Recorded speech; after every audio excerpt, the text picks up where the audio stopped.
You've been told the secret to money is being smart, knowing the right stocks, finding the right side hustle, learning the right strategy. But I want to show you something that should make you uncomfortable. A Wall Street executive, MBA, Harvard Business School, the type of person we assume will always be rich, still ended up declaring bankruptcy just to stop the foreclosure of an 18,000 square foot mansion, 11 bathrooms, 2 elevators, 7-car garage. Now, contrast that with a man who cleaned floors, a Vermont janitor and gas station attendant, quiet, second-hand car, safety pins holding his coat together. And when he died, people found out he'd built an $8 million fortune. So no, the difference isn't math. It's mindset. It's behavior. It's psychology. The real truth.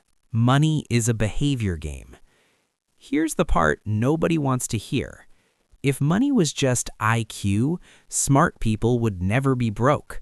But smart people don't just make mistakes, they make beautifully defended mistakes.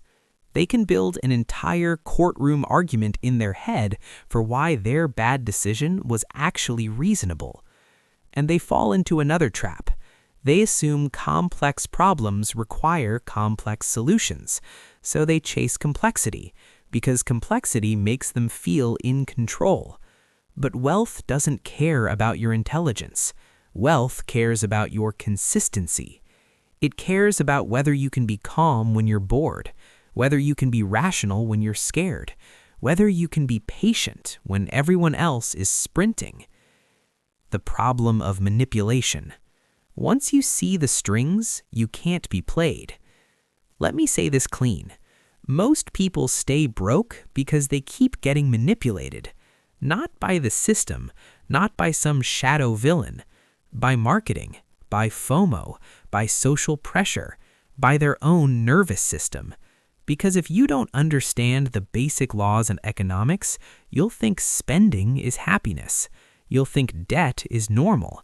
You'll think more is the same as better. But once you learn the underlying rules, how incentives work, how interest works, how risk works, it's like learning magic. You can't be tricked anymore. That limited drop doesn't feel like destiny. It feels like strategy. Their strategy. That everyone is getting rich moment stops feeling like a sign and starts feeling like bait. Systems over motivation. Motivation is a trap. If you're waiting to feel motivated to save money, you're going to be waiting a long time. Because motivation is emotional, and emotions are weather. They change. And if your financial plan requires you to wake up inspired every day, your plan is not a plan, it's a wish. Here's what actually works. Systems, auto-transfer, auto-invest, default decisions. In fact, research shared by financial psychologist Brad Klontz suggests that people who spent about 1 hour visualizing goals and setting up automatic withdrawals saw a 73% increase in savings after 1 month. Notice what that implies. They didn't become disciplined. They became automated. They removed the daily debate, the daily temptation, the daily identity crisis. The hidden psychological why, the financial inner child. Now let's go deeper, because for a lot of people, money anxiety isn't about money. It's about pressure. The chronic self-pressure of, I have to get it right. I can't mess up. I have to be strong. And often that pattern starts young. When families go through financial strain, kids can internalize stress in ways adults don't notice. They can feel anxiety. They can feel guilt for needing things. They can even feel embarrassed around peers. So what happens when a kid grows up too fast? They don't just grow up. They become hyper-responsible. They become the person who says, I'm fine, even when they're drowning. And then adulthood hits, and money becomes the perfect trigger. Because money is safety. Money is choices. Money is, am I okay? So the adult you starts running survival loops. Like this: you feel stress, you buy something small to feel relief. You feel guilty, you promise you'll be better. You push harder, you burn out, you spend to soothe again. Or another one: you people please with spending. Gifts, rounds of drinks, being the generous one, because saying no feels like rejection. Not because you're weak, because your nervous system learned early keeping people happy kept you safe. This is what I mean by healing the inner financial child. You don't fix it by screaming at yourself. You fix it by understanding yourself. The simple solution: the stock market gets embarrassingly simple. Let's talk investing. Most people approach the stock market with ego. They want to be the person who called it. They want the perfect entry. They want the exciting trade. But the market doesn't pay the most to the most talented. It often pays the most to the most patient.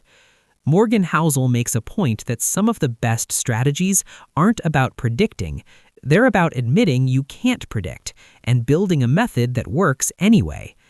That's why simple approaches like steady investing over time can be powerful, not because they're sexy, because they don't require you to be a hero. They require you to be consistent. Remove the ego, and this becomes the whole game. Time, patience, staying in. Bring it together. The power of simplicity.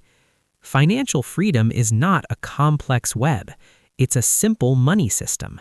Spend less than you earn, automate the difference, invest it consistently. Give it time. That's it. The hard part isn't the steps. The hard part is who you have to become to stick to them.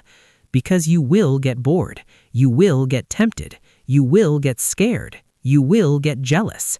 And that's where mindset is either your prison or your key. Call to action. Reprogram the relationship, not just the bank account. So here's my challenge. Stop asking, how do I make more money? And start asking, what does money do to my mind? When I'm stressed, do I spend? When I'm insecure, do I flex? When I'm lonely, do I shop? When I'm anxious, do I avoid checking my account? Because the number in your bank account is a reflection, not an identity. Reprogram the relationship, and the results follow. This week, do one thing. Build one system, one auto transfer, one default rule, one simple boundary. And then watch what happens when motivation doesn't get a vote. If this hit a nerve, good. That means you're awake. And once you're awake, you're a lot harder to manipulate. Here's the takeaway to remember. Your financial future is built less by big brain math and more by calm, consistent decisions when life gets loud. You don't need to be perfect. You just need a system you can stick to. Avoid dumb mistakes, stay in the game, let time do the heavy lifting. If you want more videos like this, subscribe. And if you've ever made a smart person money mistake, you're not alone. Tell me in the comments, what triggered it? Stress, ego, fear, or comparison? Appreciate you being here. See you next time.